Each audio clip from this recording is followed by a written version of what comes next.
कुरुमाई देवी देवस्थान चोंडीआंबा सेलू या ठिकाणी देवीला निघालो आम्ही. आई साहेबाची लई दिवसांनी इच्छा होती, चला म्हणा देवाला, चला म्हणा देवाला, कुरुमाईला जाऊन येऊ म्हणा. चला भाई, सकाळी लवकर निघा म्हणलं लवकर 6ला उन्हाच्या आधी जाऊन येणं होते.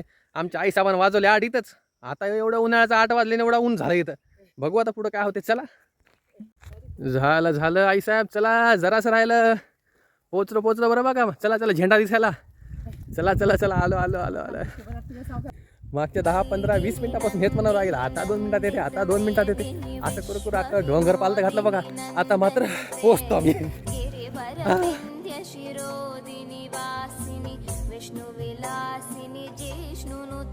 मग माय झालं का देवदर्शन? काय मागलं मग देवाला? काही मागितलं देवाने दिलेलं सरत नाही आणि माणसाने दिलेलं पुरत नाही. झालं मग काय नाही पाहिजे का? काही नाही पाहिजे, समजा चांगलं आहे माझं. चला मग घरी आता. चला